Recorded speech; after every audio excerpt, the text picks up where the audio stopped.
America ఉపాధ్యక్షుడు JD Vance తన వైవాహిక జీవితం లవ్ స్టోరీ గురించి సంచలన వ్యాఖ్యలు చేశారు. తెలుగు మూలాలున్న ఉషను పెళ్లి చేసుకోకపోతే తాను జీవితాంతం బ్యాచులర్గానే మిగిలిపోయేవాడినని వెల్లడించారు. వచ్చే నెలలో విడుదల కానున్న ఆయన ఆత్మకథ communication finding my way back to ఫెయిత్లో ఈ ఆసక్తికరమైన విషయాలు వెల్లడించారు. యేల్ లా స్కూల్లో చదువుకునే రోజుల్లో ఒక స్టడీ గ్రూప్లో ఉషాతో జేడీ వాన్స్కు మొదటి పరిచయం ఏర్పడింది. ఉషాను చూసిన కొద్ది రోజులకే ఆమెపై విపరీతమైన ఇష్టం పెంచుకున్న వాన్స్, నేను ఈ అమ్మాయినే పెళ్లి చేసుకుంటాను, లేదంటే నా జీవితాంతం పెళ్లి చేసుకోకుండా బ్యాచులర్గానే ఉండిపోతానని అప్పట్లోని తన స్నేహితులతో గట్టిగా చెప్పారట. ఉషాలోని అసాధారణ తెలివితేటలు, అందం, ఆత్మవిశ్వాసం, సంప్రదాయం తనను ఆకర్షించాయని వాన్స్ పేర్కొన్నారు. సాధారణంగా అందరూ ఆశించే లగ్జరీ విషయాలపై ఉషాకు ఆసక్తి లేకపోవడం కూడా వాన్స్కు బాగా నచ్చింది. అలాగే ఆమెకు పిల్లలంటే ఉన్న అమితమైన ప్రేమ ఆమెను మరింత ప్రత్యేకంగా నిలిపిందని కొనియాడారు.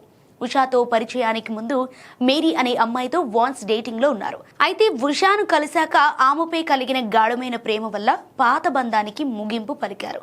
సుమారు 4 ఏళ్ల డేటింగ్ అనంతరం వీరిద్దరూ 2014లో హిందూ సంప్రదాయ పద్ధతిలో వివాహం చేసుకున్నారు. ఈ దంపతులకు 3 పిల్లలు. ప్రెజెంట్ గర్భవతిగా ఉన్న ఉషా జూలైలో 4వ బిడ్డకు జన్మనివ్వబోతున్నారు. గతంలో తన బాల్యంలోని పేదరికం, కష్టాలపై వాన్స్ రాసిన హిల్బిల్లీ ఎలిజీ పుస్తకం ప్రపంచవ్యాప్తంగా అద్భుతమైన విజయం సాధించి సినిమాగా కూడా రూపొందించింది. ఇప్పుడు ఆయన రాసిన కొత్త పుస్తకంలోని ఈ ప్రేమ వివరాలు అంతర్జాతీయంగా నెటిజన్లను విశేషంగా ఆకట్టుకుంటున్నాయి.